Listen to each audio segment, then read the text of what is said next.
सभी भागवत रस प्रेमियों को मेरी राधे राधे। आज हम लोग श्रीमद् भागवत महापुराण सप्ताह कथा एक सदग्रंथ षष्ठम स्कंद का अध्याय 16 करने जा रहे हैं, जिसमें चित्रकेतु का वैराग्य तथा संकर्षण देव जी के दर्शन का वर्णन किया गया है। श्री सुखदेव जी कहते हैं, परीक्षित, इसके बाद देव ऋषि नारद जी ने मृत राजकुमार के जीवात्मा को शोकाकुल सब जनों के सामने प्रत्यक्ष बुलाकर कहा, जीवात्मन देखो, तुम्हारे माता पिता सुहृद संबंधी तुम्हारे वियोग में दुखी हो रहे हैं। अतः तुम अपने शरीर में आ जाओ और शेष आयु इनके साथ व्यतीत करो। अपने पिता के दिए हुए भोगों को भोगो, राजसिंहासन पर बैठो। जीवात्मा ने कहा, महर्षि जी, मैं अपने कर्म के अनुसार न जाने कितनी योनियों में भटक रहा हूं। उनमें से ये लोग किस जन्म में मेरे माता पिता हुए। जीव नित्य और अहंकार रहित है। वह गर्भ में आकर जब तक जिस शरीर में रहता है तब तक उस शरीर को अपना समझता है। यह आत्मा कार्य कारण का साक्षी है, स्वतंत्र है। अतः यह शरीर आदि के गुण दोष या कर्म फल को ग्रहण नहीं करता, सदा उदासीन भाव से स्थित रहता है। यह जीवात्मा इस तरह कहकर चला गया। उसकी बात सुनकर राजा को शोक जाता रहा। महारानी कृतधूति और अन्य सगे संबंधी विस्मित हो गए। जाति वालों ने बालक की मृतदेह को ले जाकर तत्कालोचित संस्कार और औधर्व दैहिक क्रियाएं पूर्ण की। जिन रानियों ने बच्चे को विष पिला दिया था, वे बाल हत्या के कारण श्रीहीन हो गई थी। लज्जा के मारे वे आंख उठाकर नहीं देख सकी। उन्होंने यमुना जी के तट पर जाकर ब्राह्मणों के आदेश अनुसार बाल हत्या का प्रायश्चित किया। इस प्रकार अंगिरा जी और नारद जी के उपदेश से विवेक हो जाने के कारण राजा चित्रकेतु ने यमुना जी में स्नान किया और तर्पण आदि क्रियाएं की। फिर संयम इंद्रिय होकर उन्होंने देव ऋषि नारद और महर्षि अंगिरा के चरणों की वंदना की। भगवान नारद जी ने प्रसन्न हो उन्हें संकर्षण तोषिणी विद्या का उपदेश किया। इस प्रकार उपदेश का प्रथम श्लोक है, ओम नमः स्तुभ्यम भगवते वासुदेवाय धीमहि प्रद्युम्नाय अनिरुद्धाय नमः संकर्षणाय चह। ओंकार स्वरूप भगवान, आप वासुदेव, प्रद्युम्न, अनिरुद्ध और संकर्षण के रूप में चित्त, बुद्धि, मन और अहंकार के अधिष्ठाता हैं। मैं आपके इस चतुर्व्यूह रूप का बारंबार प्रणाम करता हूं।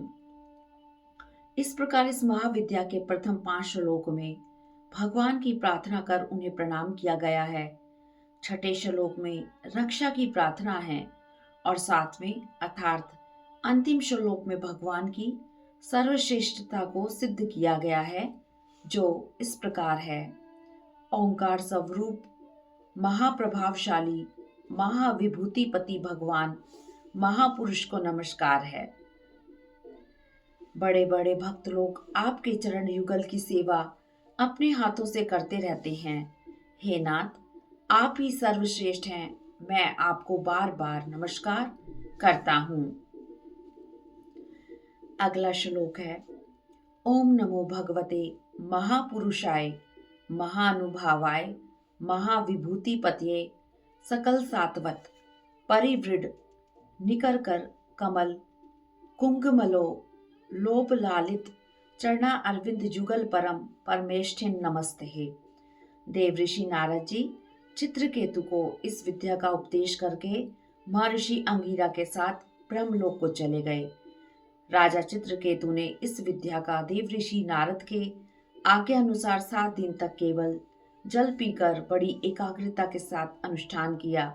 इससे उन्हें विद्याधरों का अखंड आधिपत्य प्राप्त हुआ।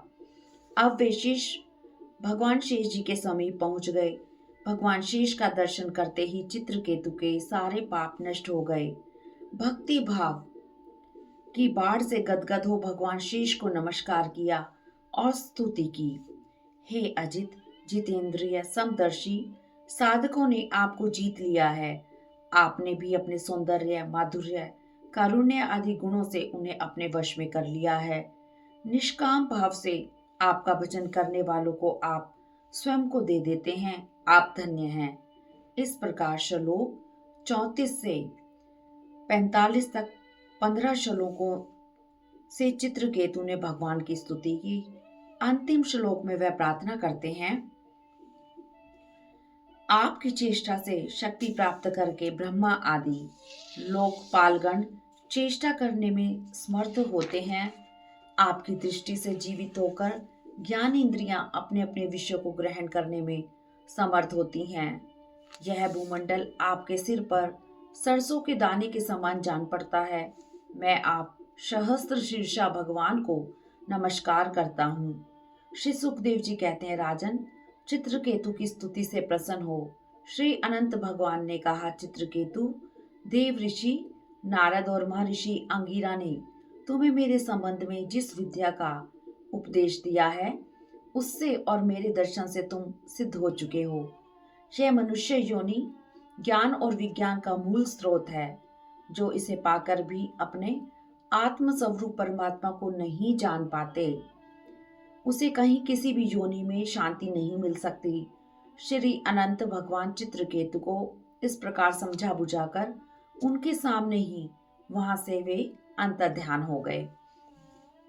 इस तरह षष्ठम स्कंद का षोडश अध्याय समाप्त हुआ। ओम नमो भगवते वासुदेवाय नमः।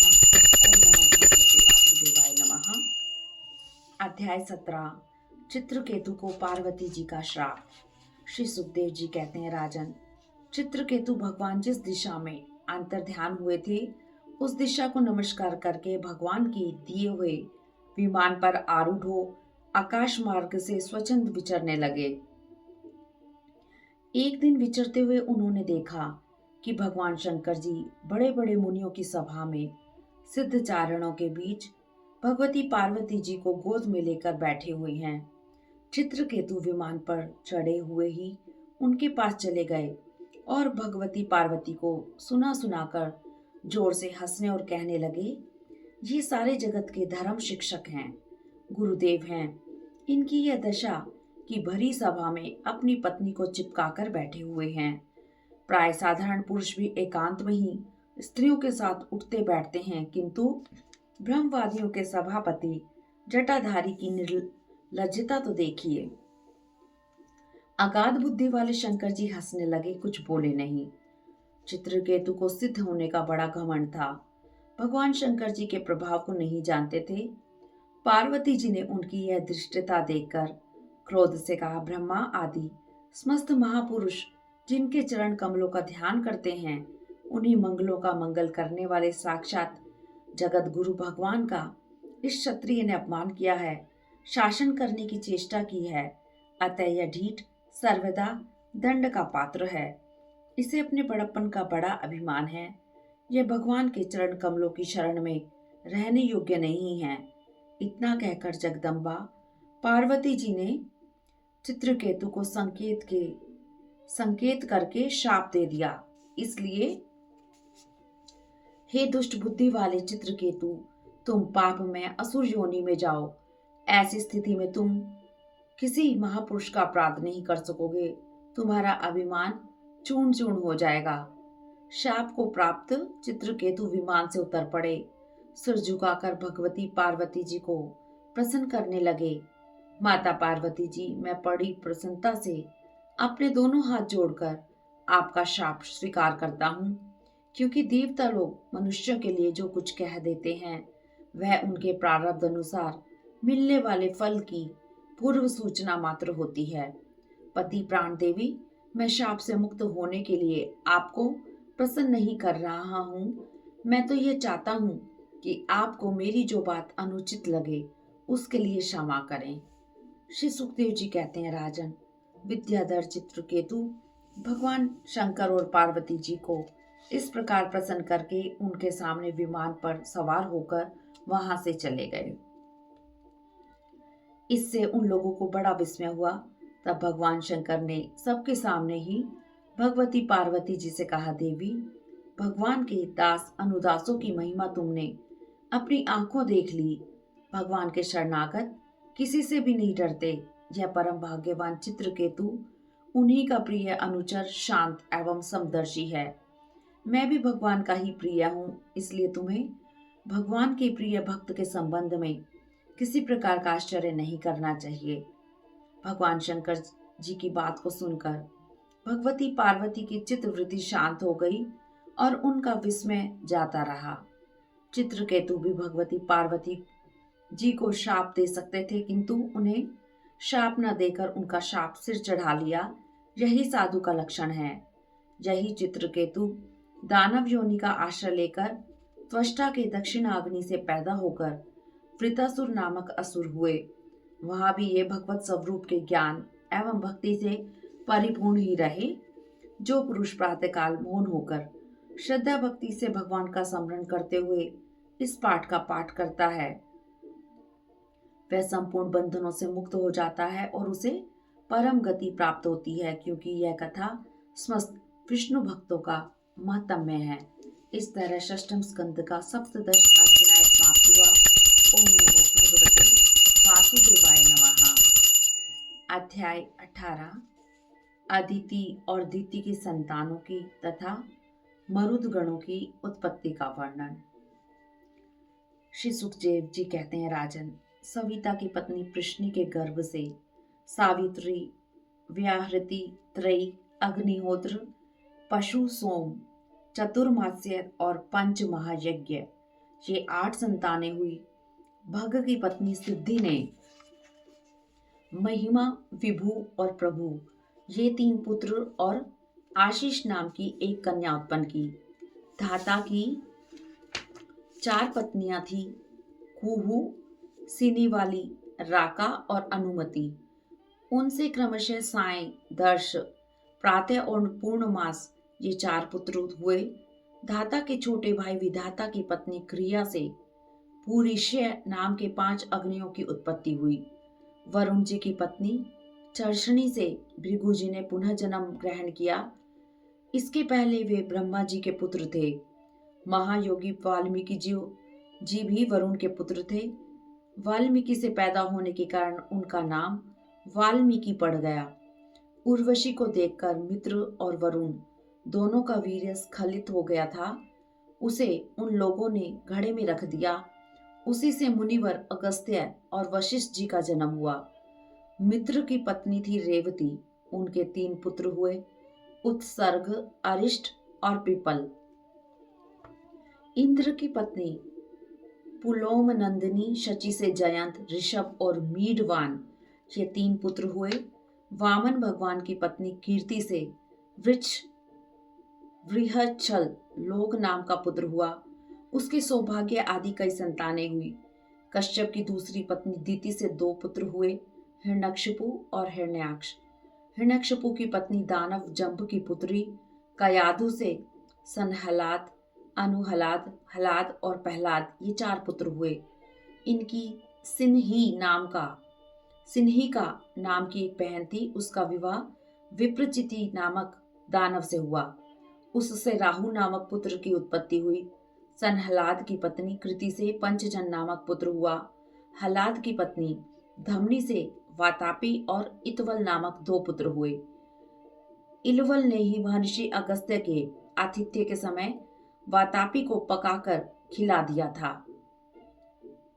अनुहलाद की पत्नी सुमरिया से वाष्कल और महिषासुर, ये 2 पुत्र हुए। प्रहलाद का पुत्र विरोचन था। विरोचन की पत्नी देवी से बलि का जन्म हुआ। बलि की पत्नी अशना से बाणासुर आदि 100 पुत्र हुए। बाणासुर भगवान शंकर जी की आराधना कर उनके गणों का मुखिया बन गया। आज भी भगवान शंकर उसके नगर की रक्षा करते हैं। दिति के 49 पुत्र और थे, उन्हें मरुदगण कहते हैं। वे सब निसंतान रहे। इंद्र ने उन्हें अपने ही समान देवता बना लिया। श्री सुखदेव जी कहते हैं, राजन, भगवान विष्णु ने इंद्र का पक्ष लेकर दिति के दोनों पुत्र हिरण्यकशिपु और हिरण्याक्ष को मार डाला।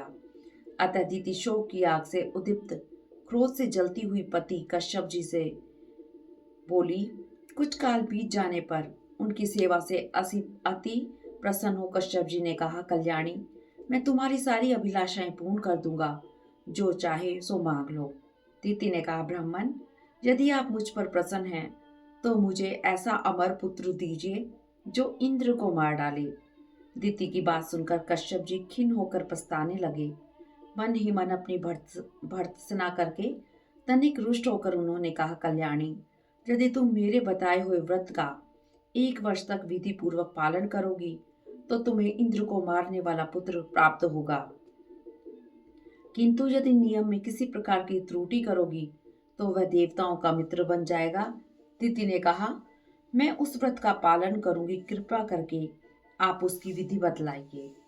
कश्यप जी ने कहा, कल्याणी, इस व्रत में किसी भी प्राणी को मन, वाणी या क्रिया के द्वारा सताए नहीं, किसी को शाप या गाली न दे और संध्या के समय झूठे मुंह, बिना आचमन किए और बिना पैर धोए सोए नहीं, आदि बहुत से नियम बतलाए। इस व्रत को पुंसवन व्रत कहते हैं। दिति ने इस व्रत को स्वीकार कर लिया। अब दिति अपनी कोख में कश्यप जी का वीर्य और जीवन में व्रत धारण करके नियमों का पालन करने लगी। इंद्र दिति का अभिप्राय जान अपना वेश बदलकर उसके पास आए और उनकी सेवा करने लगे। उसके व्रत में त्रुटि खोजते हुए वे प्रतिदिन सेवा करते रहे। दिति नियमों का पालन करती हुई बहुत दुर्बल हो गई। एक दिन संध्या के समय झूठे मुंह, बिना आचमन किए और बिना पैर धोए ही वह सो गई। अच्छा अवसर देखकर इंद्र योग बल से झटपट उसके गर्भ में प्रवेश कर गए। उन्होंने वज्र से गर्भ के 7 टुकड़े कर दिए। जब वह गर्भ रोने लगा तब उन्होंने मत रो कहकर 7 टुकड़ों में से एक एक के और भी 7 टुकड़े कर दिए। उन सब टुकड़ों ने हाथ जोड़कर इंद्र से कहा, इंद्र, तुम हमें क्यों मार रहे हो? हम तो तुम्हारे भाई मरुदगण हैं। तब इंद्र ने अपने भावी अनन्य प्रेमी पार्षद मरुदगण से कहा, तुम लोग मेरे भाई हो, अब मत डरो।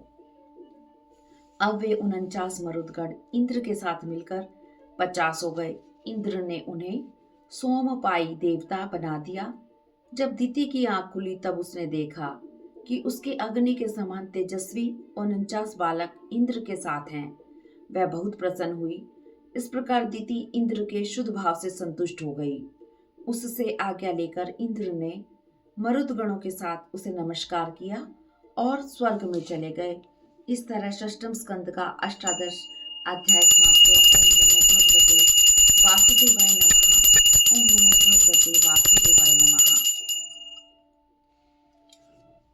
यह षष्ठम स्कंद का अंतिम अध्याय है, अध्याय 19, पुंसवन व्रत की विधि। राजा परीक्षित ने पूछा, भगवान, आपने कहा कि पुंसवन व्रत से भगवान विष्णु प्रसन्न होते हैं, अतः अब मैं उसकी विधि जानना चाहता हूँ। श्री सुखदेव जी ने कहा, राजन, स्त्री को चाहिए कि वह अपने पति की आज्ञा लेकर मार्गशीर्ष शुक्ल प्रतिपदा से इस व्रत को प्रारंभ करे। पहले मरुदगण के जन्म की कथा सुने, फिर प्रतिदिन स्नान आदि से शुद्ध हो दोषवेत वस्त्र धारण करे, लक्ष्मी नारायण की पूजा कर प्रार्थना करे। समस्त विभूतियों के स्वामी भगवान को मैं नमस्कार करती हूँ। माता लक्ष्मी जी, आप भगवान की अर्धांगिनी हैं। महाभाग्यवती माता, मैं आपको प्रणाम करती हूँ। इस प्रकार स्तुति करके ओम नमो भगवते महापुरुषाय महाअनुभावाय महाविभूति पतये सह महाविभूति अभिबलिहि उपहारिणीम इति अर्थात ओंकार स्वरूप महाअनुभाव समस्त महाविभूतियों के स्वामी भगवान पुरुषोत्तम को और उनकी महाविभूतियों को मैं नमस्कार करती हूँ और उनको पूजा उपहार की सामग्री समर्पण करती हूँ। इस मंत्र के द्वारा प्रतिदिन स्थिर चित्त से विष्णु भगवान का आह्वान और अर्घ्य आदि से पूजा करे। जो नैवेद्य बच रहे उससे ओम नमो भगवते महापुरुषाय महाविभूतिपतिये स्वाहा अर्थात महान ऐश्वर्यों के अधिपति भगवान पुरुषोत्तम को नमस्कार है। मैं उन्हीं के लिए इस हविष्य का हवन कर रही हूँ। यह मंत्र बोलकर अग्नि में 12 आहुतियां दे। इसके बाद भक्ति भाव से भरकर भगवान को साष्टांग दंडवत करे। 10 बार पूर्वोक्त मंत्र का जप करे और फिर इस स्तोत्र का पाठ करे। प्रभु, आपकी कीर्ति पवित्र है। आप दोनों ही त्रिलोकी के वरदानी परमेश्वर हैं। अतः मेरी बड़ी बड़ी अभिलाषाएं आपकी कृपा से पूर्ण हो। यह स्त्रोत इस अध्याय के श्लोक 11 से लेके 14 तक है। इस प्रकार लक्ष्मी नारायण की स्तुति करके वहां से नैवेद्य हटा दें और आचमन कर फिर भक्ति से स्तुति कर यज्ञ का अवशेष को सूंघ कर फिर भगवान की पूजा करें। पूजा के बाद पति को उनकी प्रिय वस्तु दें। पति भी पत्नी के इस व्रत में उनका पूर्ण सहयोग करे। पत्नी रजोधर्म के समय इस व्रत के लिए अयोग्य हो जाए तो पति ही इसका अनुष्ठान करे। प्रतिदिन ब्राह्मण सुहागन स्त्री एवं भगवान की पूजा करे। इसके बाद भगवान को उनके धाम में पधरा कर विसर्जन कर दे, फिर प्रसाद ग्रहण करें। पूरे साल भर इस व्रत को करके मार्गशीर्ष की अमावस्या को उद्यापन संबंधी उपवास और पूजन आदि करें। प्रातःकाल स्नान कर पूर्ववत विष्णु भगवान का पूजन करें और उसका पति याग यज्ञ की विधि से घृत मिश्रित खीर की अग्नि में 12 आहुति दें। फिर ब्राह्मण से आशीर्वाद लें। पहले आचार्य को भोजन कराएं, फिर उनकी आज्ञा लेकर मौन होकर भाई बंधुओं के साथ स्वयं भोजन करें। हवन से बची हुई घृत मिश्रित खीर व्रत करने वाली स्त्री ही ग्रहण करे। वह प्रसाद स्त्री को सत्पुरुष और सौभाग्य प्रदान करता है। परीक्षित, इस व्रत का अनुष्ठान करके कन्या योग्य वर प्राप्त करती है। विधवा निष्पाप हो बैकुंठ को जाती है। मित्र, पुत्री का चिरायु पुत्र प्राप्त करती है। धनवती अभागिनी स्त्री सौभाग्य और कुरूपा स्त्री श्रेष्ठ रूप प्राप्त करती है। रोगी रोग से मुक्त हो जाता है। मांगलिक श्राद्ध कर्मों में इस व्रत का पाठ करने से पितर संतुष्ट होते हैं। देवता अनंत तृप्ति प्राप्त करते हैं। समस्त यज्ञों के एकमात्र भोक्ता लक्ष्मी नारायण संतुष्ट हो जाते हैं और व्रती की सभी अभिलाषाएं पूर्ण करते हैं। इस तरह षष्ठम स्कंद का 51वां अध्याय समाप्त हुआ।